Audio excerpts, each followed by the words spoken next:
Hello guys, welcome back to my channel Mampi's blog. আজকে দেখো একটা নতুন রেসিপি নিয়ে চলে আসলাম তোমাদের সামনে। চলো দেখো কি বানাচ্ছি। এই যে এটা হলো গোবিন্দভোগের চাল, এইমাত্র ধুয়ে ভিজাতে দেওয়ানো হয়েছে।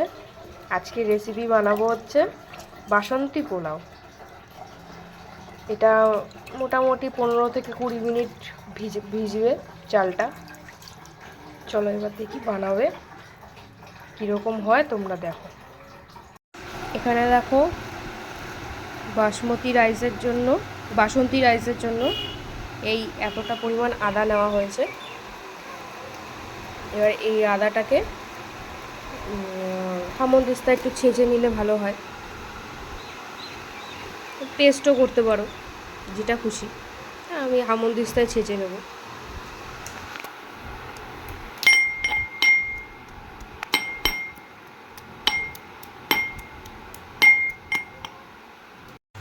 পনেরো 20 মিনিট চালটা ভিজেছিল। এবার একটা থালার মধ্যে করে চালটা শুকানোর জন্য, একটা ন্যাকড়ার মধ্যে করে চালটা শুকানোর জন্য কিছুক্ষণ রেখে দেওয়া হয়েছে। চালটাকে একটু ভালো করে শুকাতে হবে। এবার চলো দেখো কী করা হয়।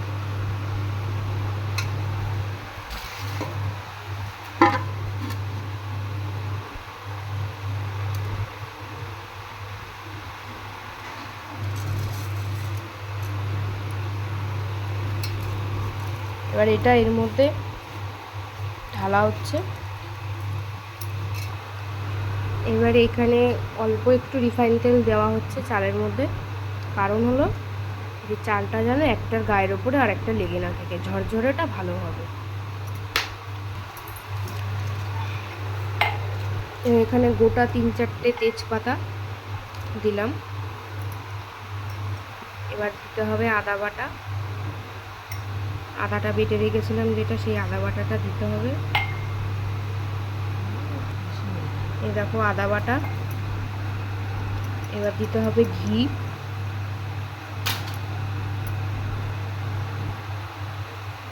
ঘি,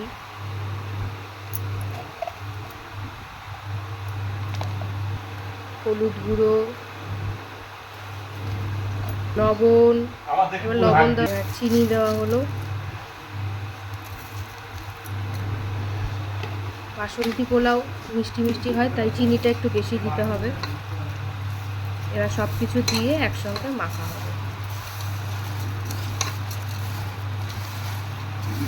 এবার এটা ভালো করে মাখতে হবে হাত দিয়ে।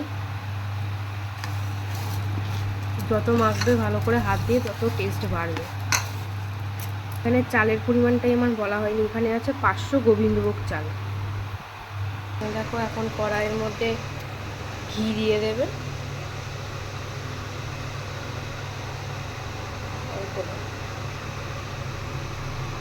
ঘি দেওয়া হচ্ছে। এই কাজু কিশমিশ এটাকে ভাজার জন্য।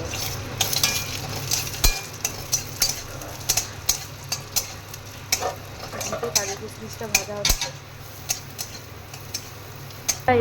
কাজু কিশমিশটা এর মধ্যে দিয়ে নাড়াচাড়া করা হচ্ছে। দেখো এবার এখানে আরেকটু ঘি দেওয়া হলো এর মধ্যে। এবার এটাকে ভালো করে নাড়াতে হবে যতক্ষণ না চালটা সাদা সাদা হচ্ছে। একটু বুঝতেই পারবে তোমরা, চালটা সাদা সাদা ভাব হয়ে আসবে তখন তার মধ্যে জল দেবে। এবার দেখো চালটা একটু ভালো করে নাড়াতে চালাতে হবে, চালটা সাদা সাদা যতক্ষণ না হচ্ছে। এবার এখানে জলটা দেওয়া হচ্ছে। এই যে দেখো, চাল যতটা পরিমাণ থাকবে তার ডবল জল দিতে হবে। এখানে আছে 500 চাল, এখানে 2 কৌটো চাল আছে, এখানে তার ডবল জলটা দিতে হবে। এটা একদম লো ফ্লেমে করতে হবে। এই যে আর একদম ঢাকনা দিয়ে দিতে হবে, তাহলে চালটা ভালো তাড়াতাড়ি সিদ্ধ হবে। মাঝামাঝি সময় তোমাদের দেখালাম এরকম হচ্ছে। তো বন্ধুরা, আমার তৈরি হয়ে গেছে বাসন্তী পোলাও। এই দেখো কত সুন্দর চালটা ঝুরঝুরে হয়েছে, আর গন্ধটাও অসাধারণ বেরোচ্ছে। আর এর সঙ্গে শাহি পনির আলুর দম, এর সঙ্গে শাহি পনির আলুর দম নিয়েছি, আর খেতেও অসাধারণ হয়েছে।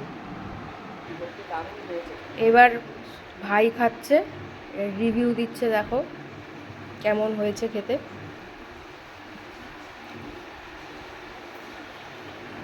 সবার ফার্স্টে একটু পোলাটা চেক করে নেব, টেস্ট করে নেব।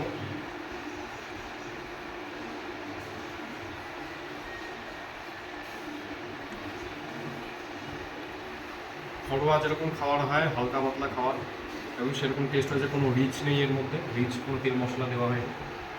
এবার আলুদমটা টেস্ট করে নেব। পনির, এটাকে কি বলে, শাহি পনির মশলা, পনির মশলা, তার মধ্যে আলু দেওয়া আছে, আলুদমও এটা করতে হবে। একসাথে এখন পনির আর আলুদমটা টেস্ট করে দেবো। একটু স্পাইসি হয়েছে পনির মানে শাহি পনির মশলা, যেটা স্পাইসি হয়েছে, খুব সুন্দর লাগছে খেতে, দারুণ টেস্ট হয়েছে।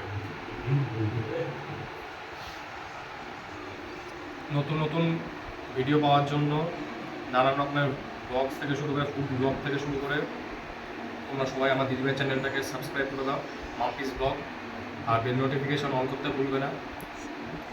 আর যত পারবে প্রচুর পরিমাণে সবাইকে শেয়ার করে দাও, যাতে সবাই দেখতে পারে।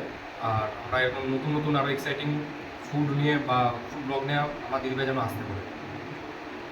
আজকে টোটালি রান্নাটা করেছে আমার মা, আমি আজকে কিছুই করিনি। টোটালি রান্না করেছে আমার মা। আমি একদিন নিজে রান্না করে তোমাদের সবাইকে দেখাবো। চলো টাটা, আজকের মতন এই পর্যন্তই থাকলো। দেখা হচ্ছে পরবর্তী অন্য কোনো ভিডিওতে।